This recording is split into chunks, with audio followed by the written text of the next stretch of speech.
Pense numa partida de futebol altamente acirrada, com sentimentos de ansiedade, de rivalidade, de tensão entre os torcedores.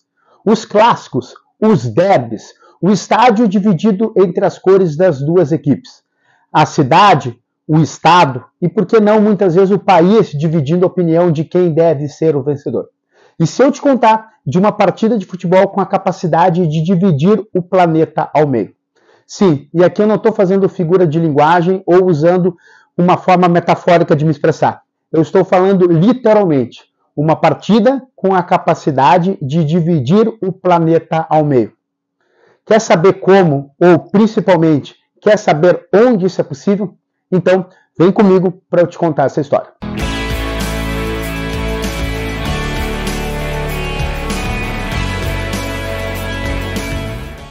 Salve, salve, gente amiga! Sejam todos muito bem-vindos.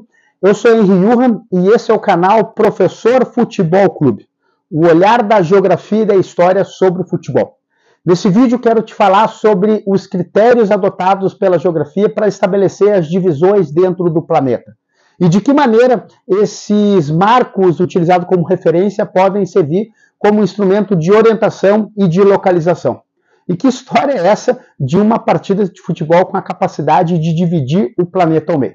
Só antes eu tenho um recado para ti. É a tua primeira vez aqui no canal, então eu tenho um convite.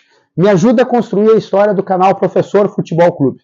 E para isso é muito simples, muito rápido e muito prático. São 3 movimentos que tu pode fazer aí rapidinho durante esse vídeo correndo aqui mesmo. O primeiro é deixar o like. O segundo é se inscrever no canal. Não vai embora sem deixar a tua inscrição aqui, que é super importante. E o terceiro é ativar as notificações clicando aqui no sininho. Quer dar uma ajuda extra, um bônus? Então, compartilhe o link do canal Professor Futebol Clube com todos os teus amigos. Vamos começar o nosso conteúdo então com uma pergunta. Tá na tela aí. Quantos hemisférios o planeta Terra possui? Letra A, 1. Letra B, 2. Letra C, 3. Letra D, 4. Ou letra E, 5. Antes de te trazer a resposta, deixa eu falar de um instrumento muito utilizado como orientação. Talvez é bem provável que tu já deva ter ouvido falar da Rosa dos Ventos. A Rosa dos Ventos mais tradicional traz 4 pontos que são utilizados, conhecidos como pontos cardeais. Norte, Sul, Leste, Oeste. Eles estão representados aqui a partir das suas iniciais. Talvez tu possa estar olhando para essa Rosa dos Ventos e se dando conta de que está faltando algumas informações. É que existe outro modelo de Rosa dos Ventos, que entre 2 pontos cardeais existem os pontos colaterais. Nordeste, Sudeste, Sudoeste e Noroeste. Também essa não é, digamos assim, a Rosa dos Ventos mais completa, ainda que seja a mais usual. Além dos pontos cardeais e pontos colaterais, é possível que tu já tenha visto também uma Rosa dos Ventos ainda mais completa. É que além dos pontos cardeais colaterais, existem os pontos subcolaterais. Só que tudo isso aqui é só para efeito de informação. Eu vou precisar usar justamente a Rosa dos Ventos apenas com os pontos cardeais. Mas talvez tu já deva ter visto, ou até ter em casa, uma Rosa dos Ventos um pouco diferente. Será que é desatualizada? Não. É que essa Rosa dos Ventos, onde traz a letra E e a letra W, nos pontos cardeais Oeste e Leste, respectivamente, na verdade ela é uma Rosa dos Ventos em inglês. Ela é até mais fácil de acessar, mais fácil de procurar, mais fácil de encontrar desse modelo, já que a língua inglesa é muito mais difundida no planeta do que o próprio português. Então aqui os Norte, Sul, Leste e Oeste são representados com as suas iniciais respectivamente. E Oeste é representado com a letra W, enquanto que o Leste em inglês é representado com a letra E. Mas voltando aqui para a nossa Rosa dos Ventos, com os pontos cardeais Norte, Sul, Leste, Oeste, cada um desses pontos cardeais eles correspondem justamente a um hemisfério. A palavra hemisfério tem a sua origem num termo grego que significa meia esfera, pois o planeta Terra ele possui uma forma arredondada. Não um círculo completo, mas uma forma arredondada. Se quiser guardar a forma correta do planeta, chama-se geóide. E eu vou trazer aqui o meu pequeno globinho para usar como uma representação. O que de fato é um hemisfério? É como se tu pudesse pegar, dividir o planeta em duas metades rigorosamente iguais. Duas metades com a mesma distância e com a mesma proporção até o topo, certo? É como, para facilitar o que eu quero colocar, imagina tu pegar uma fruta arredondada, uma laranja, por exemplo, que possa ser mais perfeito arredondado possível, e tu conseguir medir exatamente onde tu consegue cortar essa laranja ao meio para ter dois pedaços exatamente igual. No meu globinho aqui eu vou dividir ele e vou estabelecer duas divisões. Essa divisão que vocês estão vendo aqui marcando, né? Uma divisão a partir de um corte horizontal, essa divisão ela existe no planeta e ela se chama linha do Equador. A linha do Equador é justamente a linha que faz a divisa horizontalmente, estabelecendo duas divisões, uma parte superior e uma parte inferior. Como não existe superior, inferior, cima e baixo na geografia, a gente chama de hemisfério norte e hemisfério sul. Meia esfera norte e meia esfera sul, a partir da linha do Equador. A linha do Equador é muito mais do que só um critério estabelecido para a divisão. A linha do Equador também ela funciona como um instrumento de orientação. Os GPS que a gente utiliza hoje em dia, eles são baseados muito em informações de dado a partir das coordenadas geográficas, que utiliza a informação a partir da linha do Equador e de outra linha imaginária que nós vamos falar agora na sequência, que é o meridiano de Greenwich. A linha do Equador também serve para verificar a latitude, que funciona, como eu mencionei, para dar informações sobre as orientações de qualquer ponto do planeta. Além da linha do Equador, existe outra maneira de tu conseguir estabelecer uma outra divisão do planeta. Se tu consegue, com um corpo arredondado, fazer um corte horizontal e fazer uma divisa na parte de cima e na parte de baixo, tu também consegue, a partir de um corte vertical, fazer duas divisas, a divisa da direita, a metade da direita e a metade da esquerda. Falando no planeta, é como se a gente fizesse um corte do Polo Norte até o Polo Sul e dividisse em outras duas metades. Uma rápida licença poética aqui. Vou virar um globinho, é como se eu fizesse uma divisão dessa forma, assim. Tá? Essa linha imaginária desse corte também existe. Ele chama-se meridiano de Greenwich. É o meridiano que passa na capital da Inglaterra e do Reino Unido, Londres. Adotado ainda no século XIX, quando a Inglaterra era grande potência econômica. Esse meridiano, assim como a linha do Equador, também vai fornecer um recurso para informações adotadas como um instrumento de localização. E esse meridiano ele serve para estabelecer também as divisões dos fusos horários. Só que esse vai ser um assunto para um outro vídeo. Como eu mencionei agora há pouco, a linha do Equador serve para marcar a latitude e eu já vou falar um pouco mais sobre isso. Mas para encerrar de meridiano de Greenwich, pelo menos por esse vídeo aqui, o meridiano de Greenwich serve para marcar a longitude. E essas duas medidas, latitude e longitude, vão ser as medidas utilizadas para estabelecer instrumentos de localização, que são muito utilizados, como eu mencionei, para o GPS. Nosso foco aqui é a linha do Equador, essa linha horizontal que estabelece a divisão entre norte e sul. Só para voltar então na nossa questão do início do vídeo, quantos hemisférios o planeta Terra possui?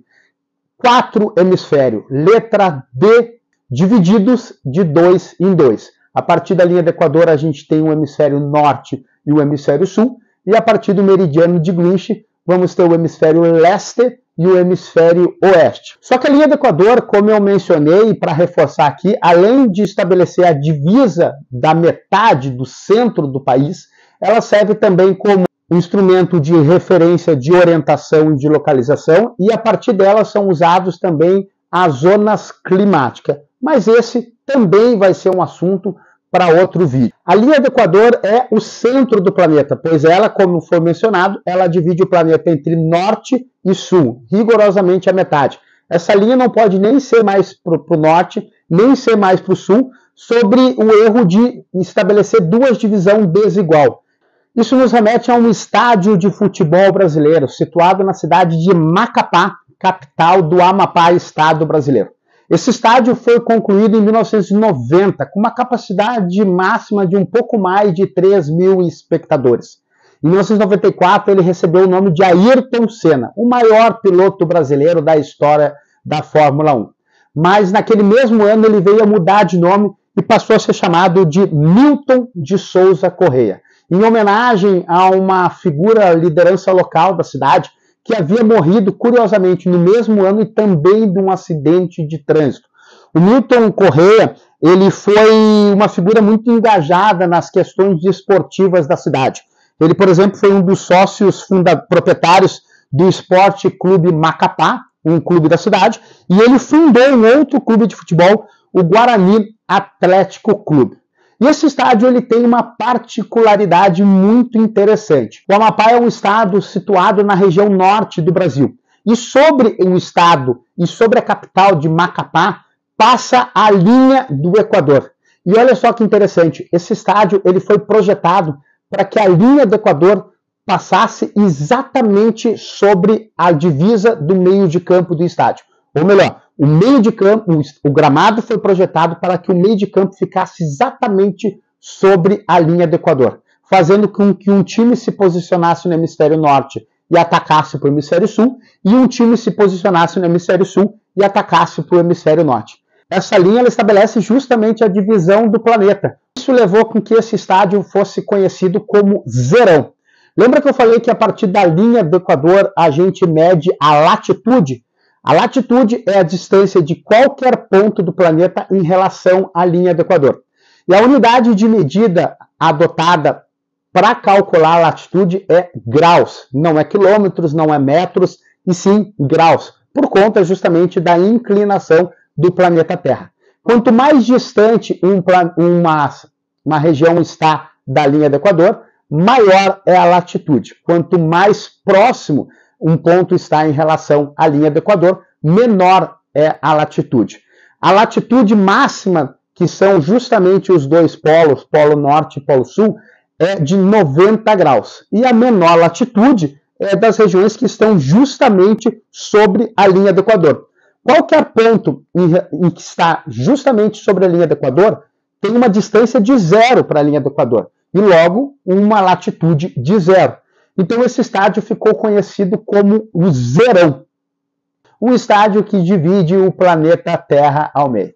No entanto, no final dos anos 90 e no início dos anos 2000, a partir de novas tecnologias e o aprimoramento do sistema geodésio brasileiro, sistema esse responsável justamente pelas informações via satélite e de instrumento como o GPS, foi descoberto que na hora de projetar, no final dos anos 80, o estádio Zerão, houve um erro de cálculo.